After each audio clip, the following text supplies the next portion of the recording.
Welcome. I'm Lori Lee Binstock, and this is a Trauma Survivor Thrivers podcast.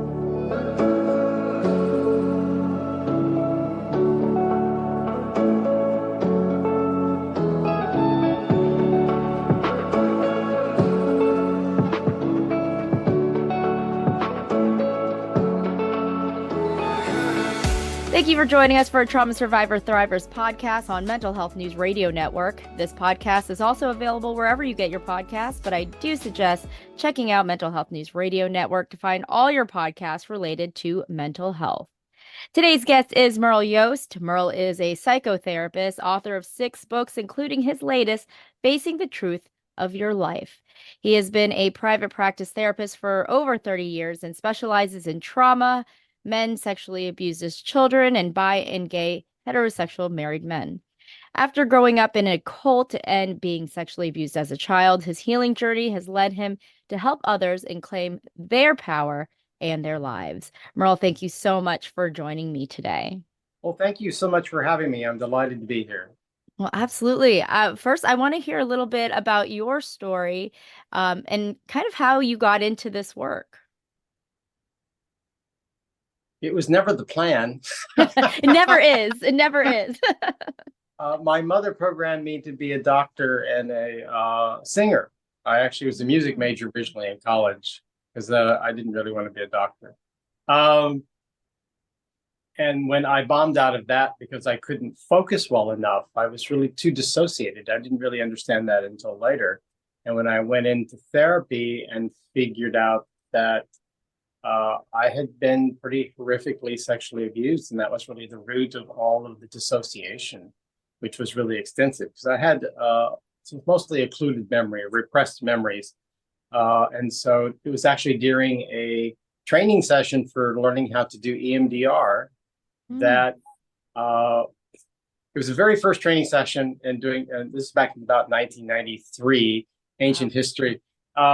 With Francine Shapiro. This was with the founder of EMDR. And they told us that we were going to do our first practice session on it. And they wanted to pick something simple that wasn't going to cause any big drama or problems. And so I'd always had this long phobia of tall buildings.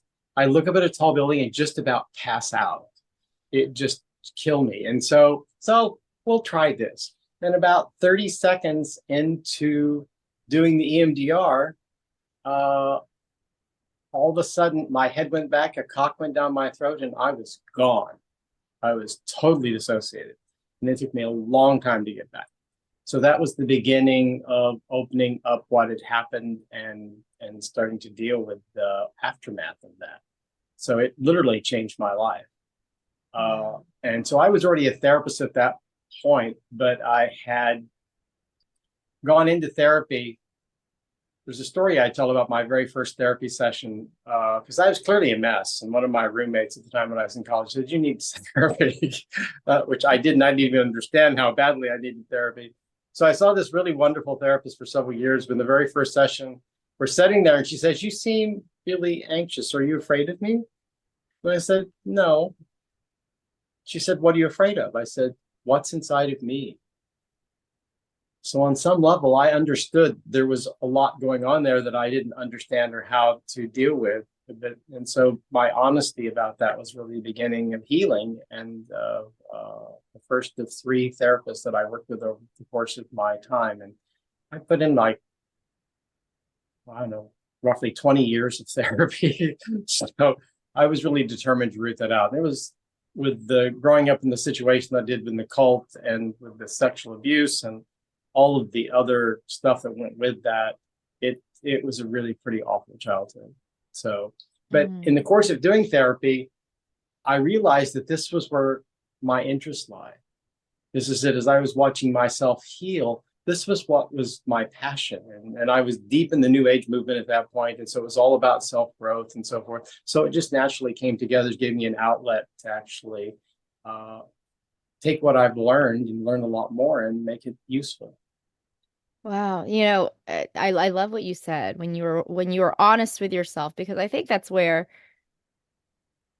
most people, it's kind of what blocks people from actually healing because they can't be honest with themselves. I couldn't be honest with myself for 20 years. It was really difficult. And then when I was kind of forced to look at myself, it was like that was when all the healing and growth and everything happened, right?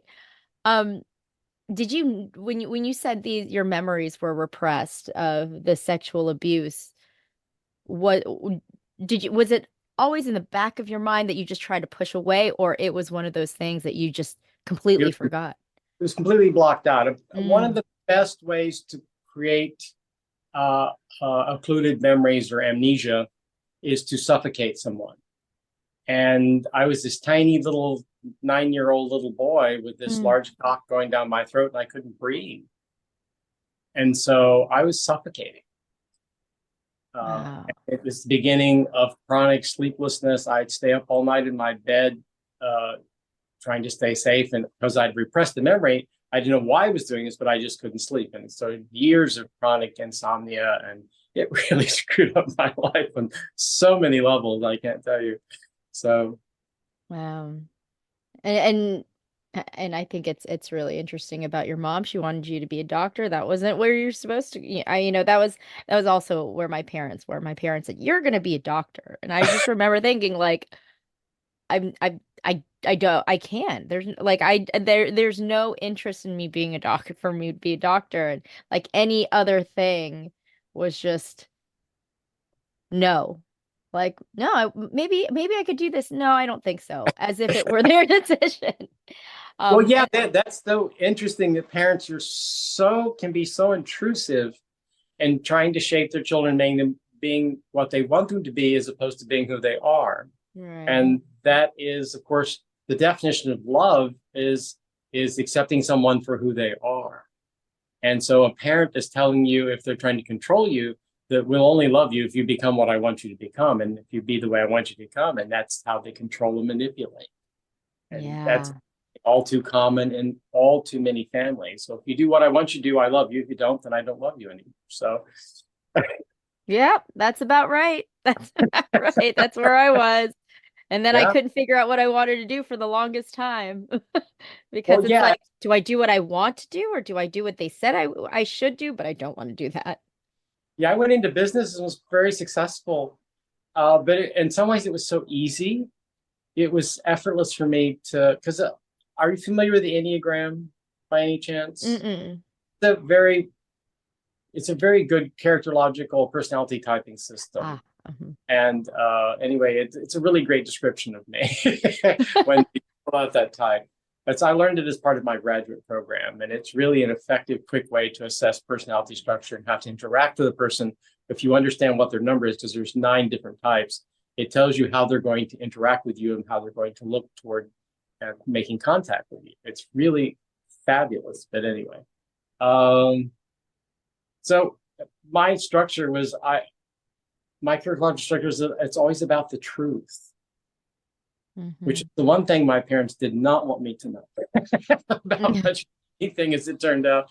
Uh, but so I was, and I could smell when somebody wasn't telling you the truth, and so I would go after it. And so it was just so business in some ways was really easy. It was so straightforward, cut and dry in a way. And being a manager, I could see people and I honored them. And I always had these really good employees at consequence. But my bosses would say, "How do you have such good employees?" Like, because I'm good at picking people. Nice. Yes. You Changes can everything. read people. You're Yeah. more empathetic. You right? Because you've been in survival mode for so long. It's like you are always aware of your environment and who's Yes. around you. So that is there that's a great way to use the trauma that you experienced. Did Um the best I could. right, we all try to. I want to talk about boundaries. I briefly mentioned about, chatting about boundaries. I want to know what your thoughts are about boundaries because you had a whole workshop focused on boundaries. Is that correct? Oh, I still do. I've been Oh. doing them for years. They were live workshops initially. I'm doing a full day in-person one that was life-changing to people, but then COVID hit. COVID. COVID changed everything. And then I went into an online 3-hour version. It wasn't nearly as satisfying because it couldn't go into the same depth. And so eventually I created a 7-step workshop called 7 Steps to Powerful Boundaries workshop, which teaches people what boundaries really are, how they really work, and how to make them work for you. Mm. And so I'll do a short lecture on boundaries here, if that's Yes, okay with please. you. No, I find it fascinating. Yes. The essence of boundaries is where you stop and they start.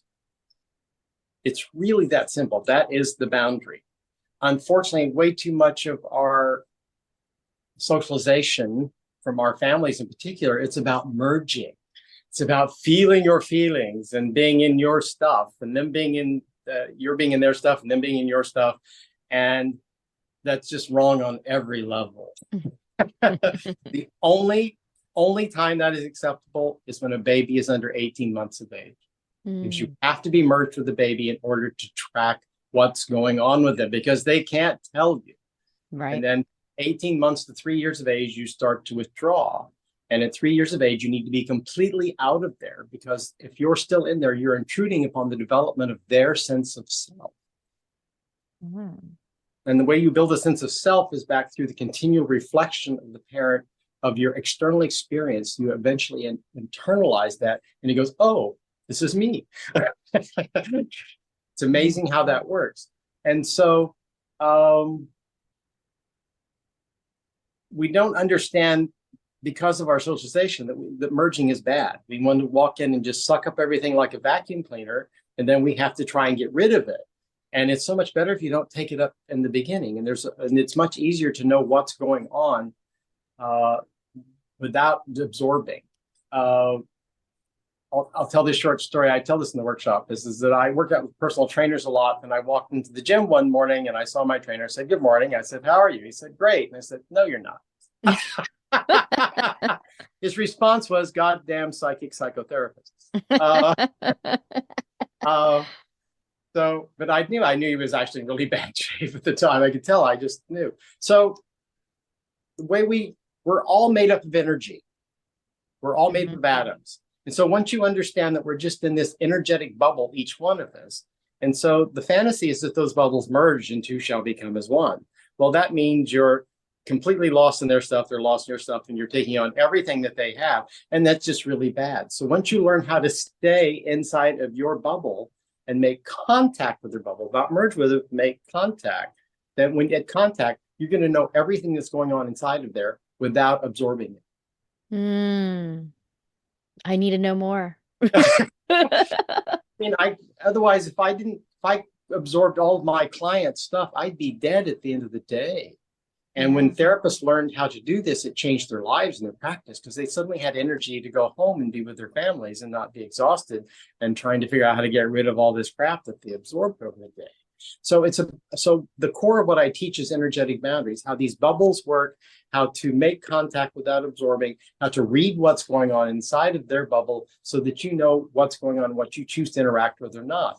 We do it unconsciously. We go to a restaurant or a place and it feels bad to us on some level. So we just leave because it doesn't feel right. So the same thing works with people. but people don't really have the vocabulary to understand how this interacts. And that's what the workshop gives them, this vocabulary over the 7 steps. And so, the most basic part of boundaries is what I call the dance of intimacy. Our families teach us how to be in connection with other people. We learn from our dad how to be in a relationship with men. We learn from our mom how to be in a relationship with women. And then we just take that out in the world and assume this is how it's going to be everywhere. And we get surprised that it's not. But so we have to unlearn that dance, and we have to learn how to stay inside our bubble and stay present with us and our experience of being in the world, and checking in what's going on around us and reading it.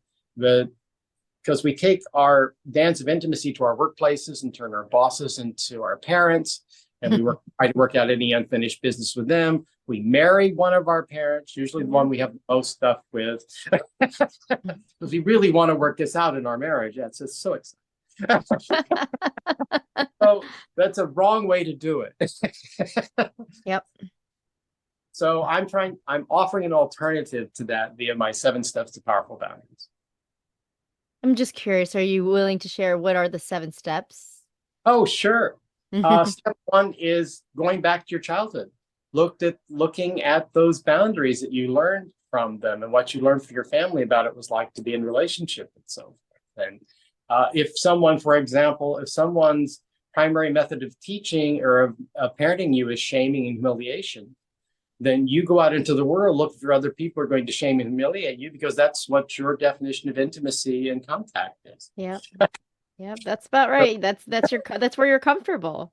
Right. It's just the dance of intimacy, and then you look for that partner that's going to humiliate you and go, yes, I'm home. Oh, goodness.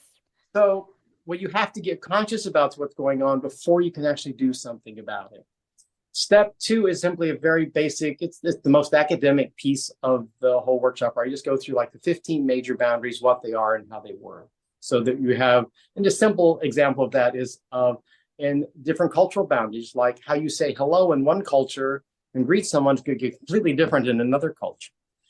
And so understand it's another boundary. And there's all these other boundaries, religion to sex to relationships, all these things that you really have to understand. And at least having a concept of that makes it easier when you get to these other, how to use the energetic boundaries. Step 3 is an introduction, the very basic introduction to energetic boundaries and how this works, this energy works, and how to manipulate it. Step 4 is guilt-free no. It tells you how to actually say no and feel good about it. Will you actually help people figure that out? Oh, yes. And it's the most intense. It's the longest section of the workshop. And I can imagine. It's because it's a deep dive into guilt and shame. Not looking guilt and shame the same way by the time it's over. It'll completely change your relationship to it. Wow. So step 5 is the full on energetic boundaries. There's what you get all the bells and whistles and the tools to go with that. Step 6 is deepening into more tools and teaching you how to use your clairvoyance, your intuition, and interoception, these other tools, and how different energies play into this. And then step 7 is integrating all of these pieces together until you have the whole package. Wow. That's a lot. That's ambitious. I'm like thinking, I'm like, gosh, so there's a lot to unpack there. There is. It took me 2 years to create it. And a lot of recording, a lot of re-recording, a lot of rewriting. But I offer CEs for therapists and some other professions. And so it's slated at 24 hours of work. And that's what I sort of consider what most people would probably be on average to do it. And some people are taking longer because they want to dig deeper into the sections and really go into it. I ask a lot of really interesting questions, and we have a 95-page workbook that goes with this. It's in a PDF form. It takes you through the whole thing. So, wow, I do like that. The first one is having to like go back into your childhood and figure out how you were programmed, and basically unprogram all of it. You have to look at the programming before you can undo it. Yeah, it's interesting. There's so many people who are just like, whatever happened to me in my childhood, whatever happened to me then, that doesn't affect me now. I'm like, it affects everything you do now. I think I read somewhere a neuroscientist said that like 95% of your behaviors is based on past experiences or in your subconscious. Yes, and that's all based upon childhood and what you learned from your parents because they taught you how the world works, and you assume that our parents are gods. They know everything. Until they yeah. And you're just like, oh, and it's very disappointing when you realize that they're not. Yeah, it's a very rude awakening, but useful and necessary if you're going to become an individual and have your own life. Yes. Yeah. One of the things you specialize in is, men sexually abused as children. Do you do the same kind of work with that, or do you focus on EMDR and then?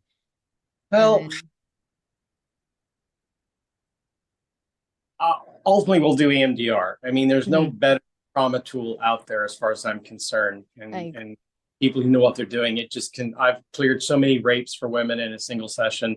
It's just gone. And suddenly they're able to be in a relationship. I've seen so many of them get married a year later because all of a sudden they were available to be there in a way that they weren't before. So I'm actually a trauma specialist. I had those specialties, but when people have had really awful childhoods or all these horrendous rapes and trauma, I often know I'm the person who often gets into. So like, oh, you can clean this up.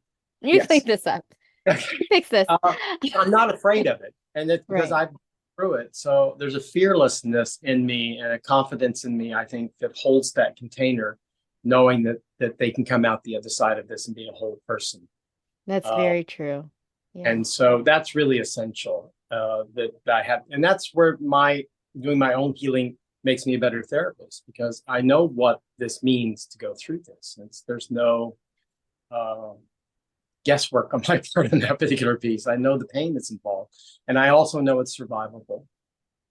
Yeah, and I can imagine whenever, someone is stuck on a piece, you're more relatable to them, and then they can trust you more in that sense. Well, they can feel it. I mean, so many men say, "You really understand." I said, yeah. And that's without knowing my story. They could tell that I really knew what was going on. Yeah. I was sexually abused as a child by my father. And I've done a lot of work. And I actually, it all started with EMDR. I mean, there was a lot of other stuff. It was like that kind of rolled into other traumas and more traumas. And one trauma.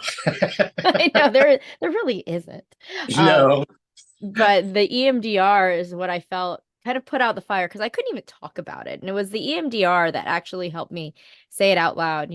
I've spoken about this in my other podcast. I've done a lot in psychedelics, in psychedelic assisted therapy, and that has helped me tremendously. But I really do feel like it was the EMDR that kind of really opened me up to being able to recognize it and be honest with myself, that this is actually what had happened. Going back, trying to be honest with yourself really goes a long way in the healing process, to just start your healing process. It's impossible to heal without being honest with yourself.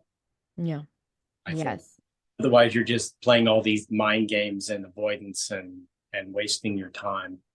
And sometimes you have to go through that to get there, but you ultimately have to be honest about your life and who you are and what happened to you. Then you can do something about it. Yeah. I also read that you do work with bi and gay heterosexually married men. Yes. I haven't talked about that at all on my podcast, and I think that's really interesting, because I feel like there are more people who are dealing with that than we know. Well, okay, so let me do just a bit on that. Mm-hmm. The statistics are something like 1 in 6 boys and 1 in 3 girls are sexually abused. That's grossly nonsense. And there's growing evidence and research showing that boys are probably sexually abused more than girls. Because girls are generally protected in some form. The boys are just sent out to the world and say, take care of yourself. Mm-hmm. Yeah. And so they get into all these situations and they don't come home and tell mom that I just got forced to give head to this guy or these other myriad of possibilities that happen. Some of them even think they're lucky in the moment. And I can't tell you that like young men who are sexually abused by female school teachers, which is so common. I can't tell you, but they consider themselves lucky. But the damage done to them, because a child's brain is developing. And so an adult can generate a lot more sexual energy and juice.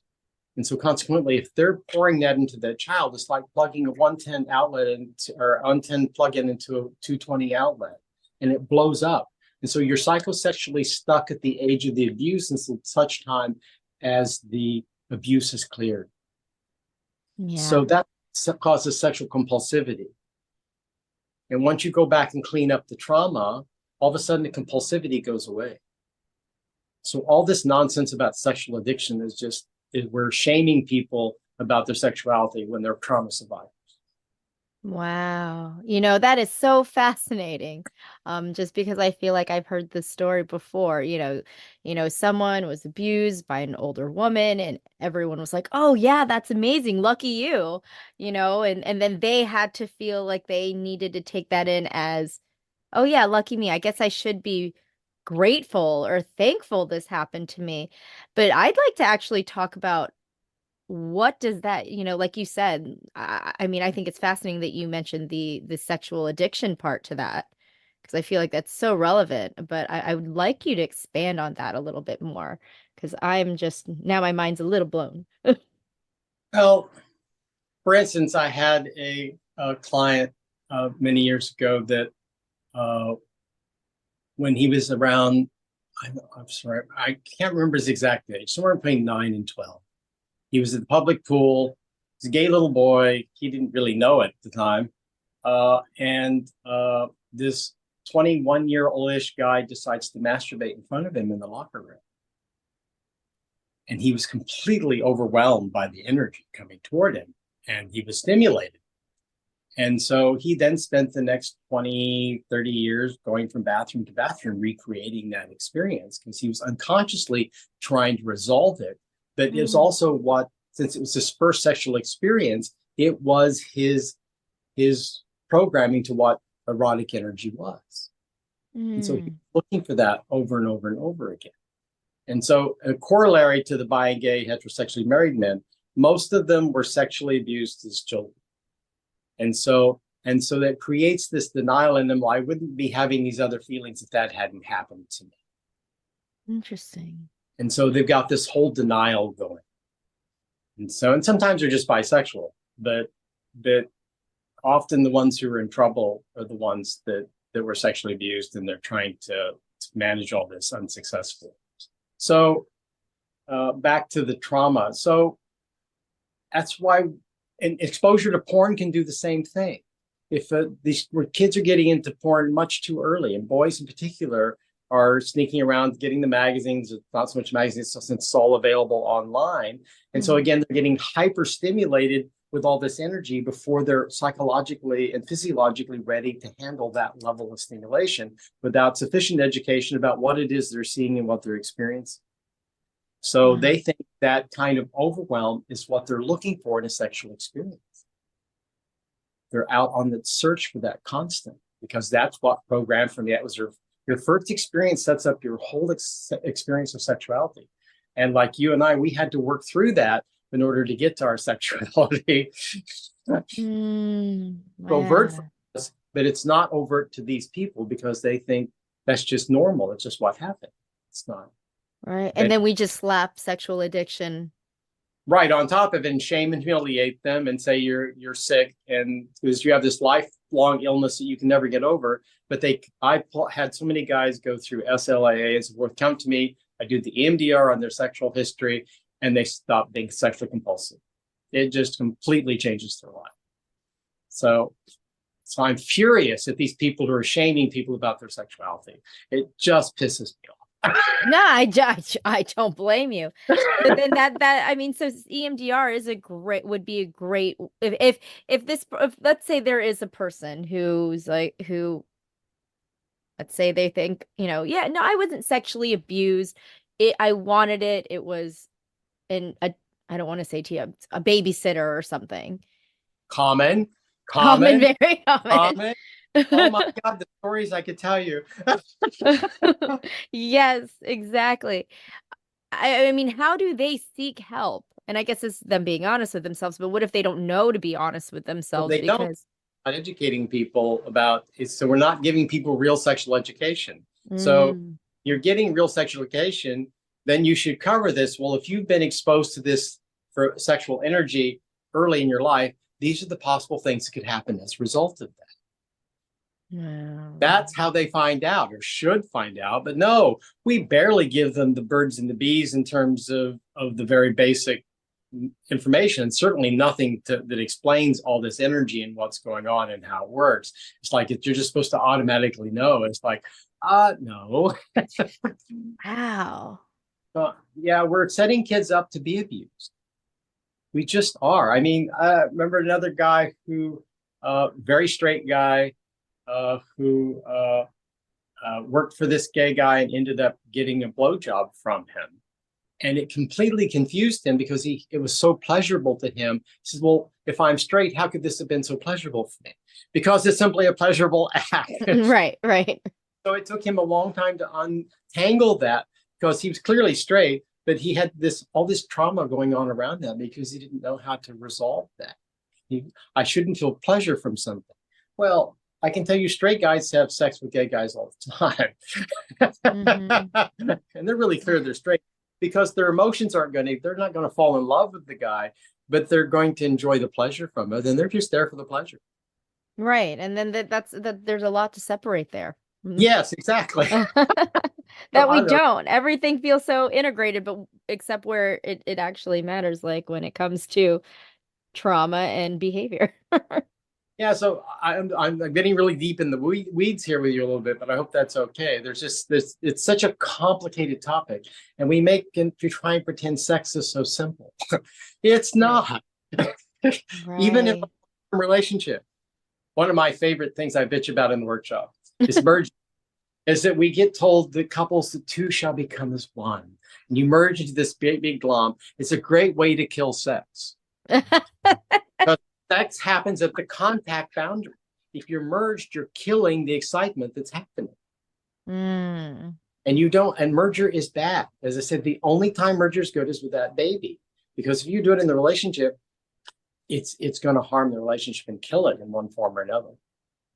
Yeah, you're right. I'm just thinking my husband and I, it took a lot of us having to kind of deal with our own traumas for us to begin to grow and evolve together. I think that, it was like for me, as someone who's a trauma survivor and who was putting my own shit on my husband, it was very much like, no, you need to know this about me. You need to feel how I feel. When you're right. No, that was where everything went wrong. Yes, of course. Of course. And I didn't even know it. And sexual abuse survivors usually marry sexual abuse survivors. And I also don't like sexual abuse survivor because I think it's saying that you never recover. Yeah. Yeah. So I haven't come up with a better word. We were a sexual abuse victim, but that we don't have to stay a victim. Right. Right. I think that's why I have my podcast, a Trauma Survivor Thrivers podcast. Right. But I feel like we're thriving. Never recover. It's a whole 12-step model is that you are this and you're going to be this forever. Yeah. And I have a problem with that. So yes. I agree. I think that, I mean, for the longest time, I didn't tell anybody about what had happened to me. I didn't even, every time the idea came into my head or the thought of it came into my head, I was just pushing it down further and further until it just exploded. But it was really, it was really hard. And, I never thought that I could be thriving. That wasn't even, that was a word. Thriving, a trauma survivor thriver is a no, exactly. Well, we don't have any model for recovery in our society. Right. for healing. And there are therapists that don't have any idea how to deal with this because it triggers their own stuff because they've never done their own work. So that's the problem. That's the problem that I feel like we're all seeing is, I think there's so much truth and so much healing to be done with somebody who has gone through it. Like you were saying, people trust you. They feel the energy. They feel like they can heal just by learning and working with you. And I think that's so important. Well, I think a therapist's job ultimately is to offer unconditional love. That to be there with this person and hold them in the most loving way possible, not judging them, but yet encouraging them to face their pain and to walk through that dark night so they can come out into the light. Yeah. But it requires a therapist having done their work to make that happen. So this is true. This is true. I was in therapy for 20 years. Mm, Just traditional therapy though. Like I didn't, I know you say you specialize in trauma, and I feel like there's a difference between just traditional like talk therapy and I do therapy with an internal family systems therapist where I really dive deep into my own stuff. Um, but I did waste a good 20 years just talking about what had happened to me within the last week, and then yeah. No, I, to the core of what's going on. So when I see a client, I have a whole set of homework they have to do. mm, And so I have a big picture of what's going on and where the traumas are. Because I do it in such a way that, like, one of the things I do that annoys them to no end is that I require them to write a timeline of their life. And for mm, each year of their life, for as far back as they can remember, they have to write 1 to 3 things that take them back to being that age. I lived on Washington Street, moved to Chicago, rape. I mean, they tell me all of these things that happened. They don't even realize sometimes are traumas. And so it just comes out. So I have a real map of really how they're put together.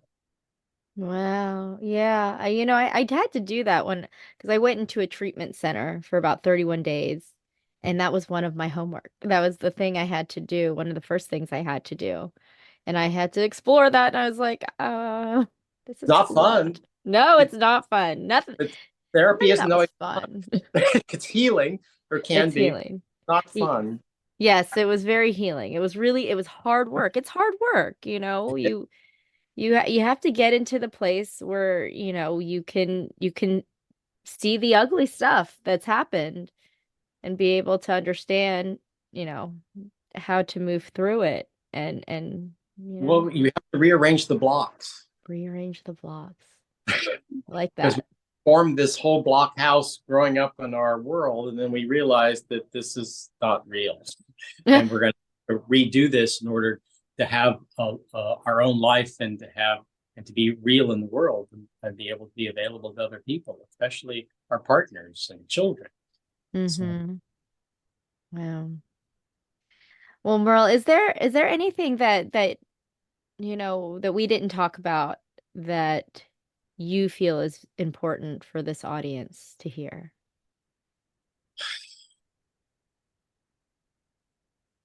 well, this could go on for hours. I Uh, know. uh, the other side is worth the price of giving. Hmm. I mean, it doesn't look like it when you're in the middle of all this pain and you're overwhelmed by all the stuff. But the truth is that you can stay in misery. And a lot of people do because they know their misery. They're comfortable with their misery Right, and exactly. around a long time and and shaking the tree and seeing what falls out. It seems like a really scary idea. And in the moment it is. Like as I told my therapist, I could feel there was something inside of me. I didn't know what it was, but I was willing to face that, whatever it was. But again, my whole personality is about facing the truth and just getting to the truth. Uh, hence the title of my last book, Facing the Truth of Your Life. And it's really a romp through your life, actually. I really bring up a whole lot of stuff and I take on a lot of sacred cows. I don't believe in self-love. I think there's a better path. I don't believe in forgiveness. I think there's a much better path to Mm. that. But these are all these sacred cows we have in our society that are supposed to make everything better. I mean, how many people have told you a wife who said they forgave this person, they came to you and said, I didn't really forgive them. You're Yeah. lying. It's what you're supposed to say. Yeah. Part of No. our Christian culture that we're supposed to say we forgive them. And I think it's just a really bad idea. That's Right. not That's not healing. Yeah, I don't think just saying I forgive you is really anything but just words coming out, right? Like I yes. think, I mean for me, and I talk about this a lot, about my own personal healing with, dealing with my father. It was actually during an MDMA assisted therapy session where I I actually saw my father's his childhood and his abuse And Oh, I was able to just that's be for him. exactly. I didn't forgive what he did, but No, I that- understood. yes, compassion is not the same thing as forgiveness. Right. It's not. It's So not. my shtick on forgiveness briefly is just that our job is to take back all of our power from this person that we gave them. Yeah. Look at the anger, take back all the needing for them to offer an apology or for a need for them to do anything in particular, because your job is to take care of you, not you can't control them. Right. Their job is to offer an apology and make amends. And so if you quote unquote forgive them, you're depriving them of the opportunity of doing their healing, Mm. Wow. Well letting them said. the hook. And that's not okay. They have to go through their healing. Otherwise, they're not going to get the benefit of this experience. Right. Yeah. I have a whole chapter on this. It pisses off people to no end, but you understand what I'm talking about. No, Having I do. I do. so many of them don't, and particularly religious, deeply religious people, it just pushes all these buttons. Mm. Yeah, no, I think the forgiveness has to be for you. It has to be for you. And I had to forgive myself for being so angry. I didn't understand. I didn't understand. I thought everything, it was something that was happening to me. He did this to hurt me. And it took a lot for me to realize that no, he had his own problems. Yeah, you were an object in his fantasy, but it wasn't about you. It wasn't about me. It wasn't about me. Yep. And Rudely, that, yes. oh, And then self-love, just another example. We use self-love as this coat to protect ourselves from other people. And hmm. what it does is it creates a boundary between you and them. So I believe the real task is self-acceptance. Self-acceptance. I like that. I know You, I say self-love a lot. Say people do, self-love a lot. but they're different meanings. Self-love is like, and so yeah, I think, yeah, I think it gets used as this coat to protect yourself from other people, and I think that just creates a boundary between you and other people that's not particularly healthy. But love happened at the contact boundary. It doesn't. Mm-hmm. It's not about merging. And if you accept yourself, you're going to be a lot more available into the world as opposed to That's right. needing people. And love, I think, is something you give to others and others give you. Mm-hmm. So why are you trying to stay in this loop and close them out of deflecting love actually coming in? You're so busy loving Mm-hmm. yourself, then how can they possibly get through that? But if you accept you, that makes you available to be present in the moment because there isn't anything going on. That's very fascinating. So Yes. that gives you the Self-acceptance. why the book is controversial for some people. So I go after all this stuff, and so and Well, everybody needs to check out the book. there's one chapter called the victim identity disorder that melted down 3 different editors because they recognized themselves. Oh, wow. It's like melting. Fortunately, one of them actually called me. 2 of them just disappeared because it was so upsetting to them. But the one called me and said, "Help!" And I said, "Do this." He said, "You're kidding." I said, "No, do what I told you." But he did it, and he says, "Oh, that worked." Oh, that worked. There you go. So That's when you know it's a good book. it's challenging. It's a really challenging book because it's really about taking to walk through your life and taking a look at yourself and in a really deep way. And so, uh, and I wrote it to heal, to help people heal, and to give them a way of looking at themselves in a very different way. So that's what's called facing the truth of your life. It's available in audio, in ebook, and in paperback. So. Wow. Well, thank you so much. Doing the challenging work, facing your life. I think that's where the real growth is. It is. It is. We went to get everybody else. We don't have to deal with our stuff. We're out there busy fixing everybody else. But no, the real fix is here. Right. Right. Can you imagine if each of us all fixed our own shit? What a different world this would be. It would be. It really would be. It's we have there's so much power within us. So But I do appreciate you coming on and sharing your wisdom, and I'm really excited about your book. I'm gonna Well, check it thank you. out, and I encourage everyone else to. Um, that was Merle Yost, psychotherapist and author of Facing the Truth of Your Life. For more information on Merle and how to purchase his book, you can go ahead and check out the show notes. January's issue of Authentic Insider is out. Check out Authentic Insider at traumasurvivorthriver.com. That's traumasurvivorthriver.com, as well as past episodes of Trauma Survivor Thrivers podcast. If you haven't already, please subscribe to my email list to get Authentic Insider magazine in your inbox monthly. We will be back when I speak with neurosequential specialist Martin Sims about the important roles youth sports coaches can play in recognizing trauma in children. You've been listening to a Trauma Survivor Thrivers podcast. I'm Lori Lee Benstock. Thank you for being a part of the conversation. Take care.